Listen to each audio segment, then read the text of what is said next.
Assalamualaikum warahmatullahi wabarakatuh. Bismillahirrahmanirrahim. Alhamdulillahirabbil alamin. Allahumma shalli ala sayyidina Muhammadin wa ala alihi wa sahbihi ajma'in. Amma ba'du. Alhamdulillahirabbil alamin. Apa kabar pemirsa setia Mahika Sidoarjo? Semoga pemirsa sekalian senantiasa dalam limpahan rahmat, hidayah serta inayahnya, dan tak lupa senantiasa dalam lindungan Allah Subhanahu wa Ta'ala. Amin. Baik, jumpa lagi dengan saya Azkia Nurfatin dan Ummah Ilusia Insyirah dalam program Tanya Ummah. Assalamualaikum Ummah. Waalaikumsalam warahmatullahi wabarakatuh. Terus pun dikabaripun Ummah sehat? Alhamdulillah. Alhamdulillah. Nggih, alhamdulillah. Nggih, baik Ummah. Langsung mawon nggih kita menjawab pertanyaan dari pemirsa. Nggih, monggo. Yang pertama ada dari @aisyah_azlinah3_ dengan pertanyaan, bagaimana hukum darah orang keguguran termasuk wiladah atau istihadah? Nggih, terus pun di Ummah. Darah, bismillahirrahmanirrahim. Darah yang keluar setelah keguguran. Nggih, keguguran. Berarti entah itu hamil 2 bulan, 3 bulan kemudian keluar darah. Nggih. Keluar darah ketika keguguran itu sebenarnya dalam wilayah nifas. Okay. Jadi tidak bisa dikatakan istihadah. Kenapa? Karena makna daripada nifas itu sendiri. Darah nifas adalah, kemarin sebenarnya sudah Mbak Fatin definisi daripada nifas, yaitu darah yang keluar setelah melahirkan dan keluarnya jabang bayi atau, nah ini ada tambahannya keluarnya jabang bayi atau calon bayi. Atau calon bayi secara keseluruhan. Jadi misalnya ada 2 bayi, 3 bayi, itu nifasnya itu setelah bayi yang terakhir. Jadi setelah bayi yang pertama keluar, di situ belum waktu nifas dihitung belum. Jadi nunggu sampai tuntas di dalam kandungan itu kosong. Berarti seperti bayi kembar kan nggih, Mbak. Anak yang kedua keluar baru dikatakan nifas. Iya. Darah anak yang kedua kok sudah keluar, kok rasanya kayak ada lagi. Misalnya bayi sampai 6, ya mulai dihitung nifas itu adalah anak terakhir keluar baru itu nanti dihitung mulai nifas. Nah, begitu juga dengan yang namanya keguguran. Jadi keguguran ketika dia yang berupa mudghah ataupun yang masih berupa segumpal daging, yang 4 bulan itu, ketika dia keluar, selagi keluarnya ini tidak setelah 15 hari, itu tetap dikatakan nifas. Misalnya setelah keguguran, kemudian darah berhenti, setelah keguguran berhenti dulu 5 hari baru keluar darah, maka darah tersebut masih bisa dikatakan nifas. Masih termasuk darah nifas. 10 hari baru keluar, tetap masih dikatakan darah nifas.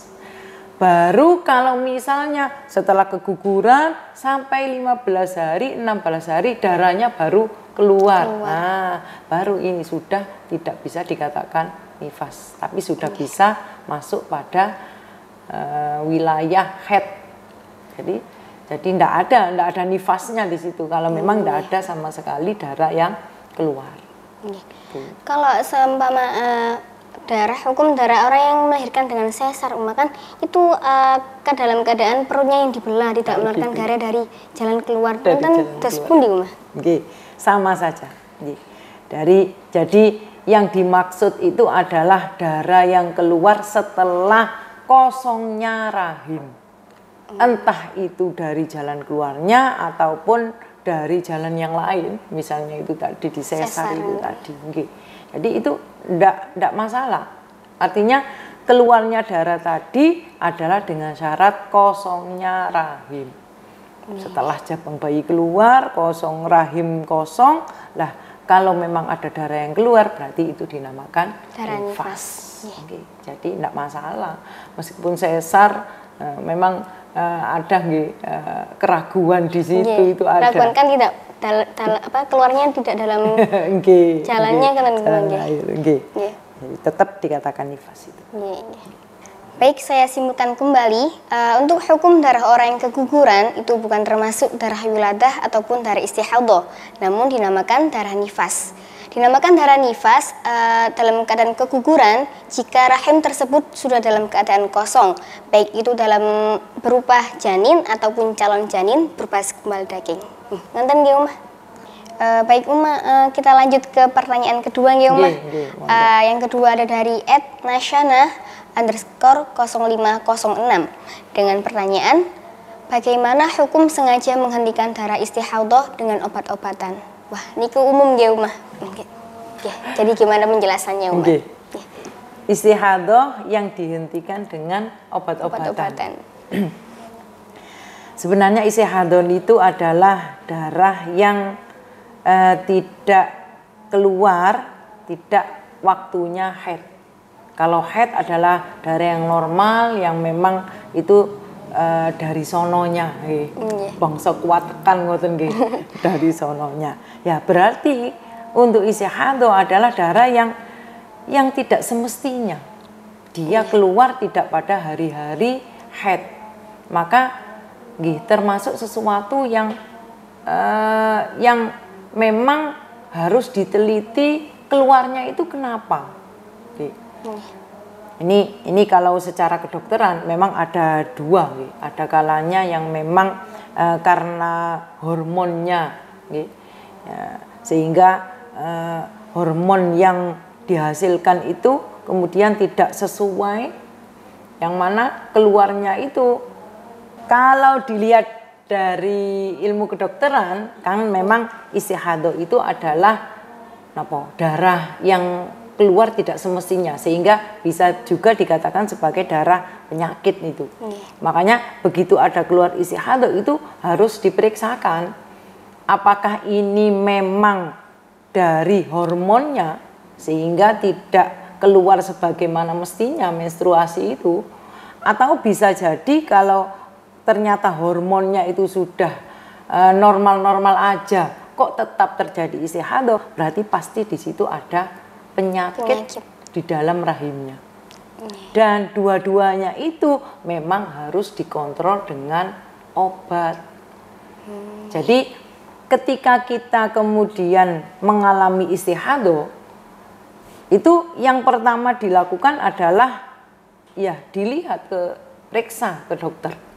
Dan pasti nanti dokter akan mengusahakan untuk yang pertama mengontrol hormonnya dengan pakai obat-obatan. Dan biasanya obat-obatan itu adalah mengatur bagaimana kebiasaan haidnya, mengatur bagaimana haidnya berhenti di hari-hari yang biasanya. Jadi otomatis darah istihadah itu akan berhenti dengan sendirinya disebabkan adanya obat tersebut. Jadi kalau memang itu tidak membahayakan tubuh kita ketika kita istihadah kemudian pakai obat, apalagi kemudian dianjurkan oleh dokter untuk mengkonsumsinya, maka ya tidak apa-apa. Karena memang sesuatu yang tidak membahayakan bagi tubuh kita. Jadi ya tidak apa-apa.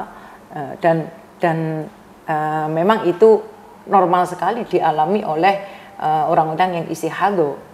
Pasti di situ nanti dia dikasih obat untuk menghentikan, atau sebenarnya tujuannya tidak menghentikan tapi mengatur bagaimana nanti darah itu keluar di waktu-waktu yang tepat. Jadi otomatis dengan sendirinya dia akan berhenti. Kalau Mas, seumpama ketika perjalanan jauh ada seseorang yang tidak ingin repot dalam perjalanan ketika istihadah, konten niku hukumnya dus pundi nggih, Mas? Ya itu tadi dihentikan dengan pil yang memang tujuannya adalah untuk mengatur haidnya. Jadi Kalau misalnya dia istihadah, kemudian belum sempat ke dokter, yang akhirnya kok besok saya bepergian. Apakah kemudian misalnya dia sebelum istihadah dia punya pil KB biasanya ini, dan pil KB itu biasanya yang itu tujuannya adalah untuk mengatur headnya sehingga dalam misalnya pil KB itu kan 1 bulan ada di situ jatah head 7 hari. Nah, jadi pil-pil yang lain ini adalah tujuannya juga ada yang menghentikan darah. Nah, jadi misalnya ketika itu dia menggunakan pil itu tadi, itu ya dianggap sah-sah saja. Sah-sah saja nih, Mak. Karena juga di samping kita akan repot yang namanya istihadah itu harus ganti softtek sampai 5 kali biar suci kita semuanya. Itu juga obat tersebut tidak berpengaruh atau tidak madharat bagi tubuh kita. Jadi insya Allah itu aman, dan ketika kita tidak melakukan sesuatu yang membuat tubuh kita doror, berbahaya, itu maka sah-sah saja, tidak apa-apa. Jadi tidak masalah. Uma, kita geser ke topik haji. Kita membahas haji kan. Ketika haji kita diperkenankan untuk mengontrol head dengan meminum pil. Niku masih ada perbedaan pendapat, Uma. Ada yang memperbolehkan atau tidak. Niku dos pundi hukum yang sahih sebenarnya, Uma? Kalau itu ganti itu menunda head, kalau yang ini tadi istihadah. Kalau memang haji itu karena kita sudah di sana, kita sudah niat untuk bisa melakukan apapun ibadah-ibadah yang ada di tanah suci, sehingga kita berharap pahalanya berlipat-lipat, itu tidak apa-apa, Mbak Fatin. Jadi untuk menundanya itu tidak apa-apa, tapi biasanya itu ada saja namanya takdir Allah, itu kadang-kadang kita sudah berusaha tapi ternyata takdir Allah yang menentukan lain. Itu biasanya di sana ada saja, keluar saja, masih keluar saja. Itu kalau memang sudah diusahakan kok ternyata di sana keluar, ya sebaiknya kita hentikan dulu. Jadi kalau haji itu waktunya masih lama, 40 hari. Jadi ketika ada darah yang misalnya sudah dihentikan kok tetap ngeflek gitu, biasanya itu ngeflek di sana, ngeflek. Itu maka ya sudah, berarti tubuh kita tidak menerima itu. Biasanya itu kalau kita menyarankannya untuk dihentikan, jadi biar itu keluar dengan wajar, yang kemudian nanti bisa diteruskan, artinya sudah suci itu kita sudah tidak usah pakai obat lagi. Jadi tidak sampai obat biasanya itu dikonsumsi sampai 2 bulan, Mbak Fatin. Obat penahan penahan haid itu sampai 2 bulan. Kalau memang tubuh kita menerima, ya alhamdulillah, itu berarti takdir Allah nyaut. Kita memang alhamdulillah dikasih Allah untuk bisa beribadah sampai tuntas. Kecuali Mbak Fatin, kalau memang di tawaf ifadah itu kan termasuk rukun, jadi yang wajib. Lah itu ketika kita belum melakukannya tawaf ifadah karena misalnya ada yang keluar dan waktunya tinggal sedikit, kita mau pulang. Terus padahal kalau tidak tawaf ifadah nanti berarti kita kan masih mempunyai beban, itu namanya rukun, itu harus dikerjakan. Maka mau tidak mau pil ini harus kita konsumsi agar berhenti. Sehingga kita bisa melaksanakannya.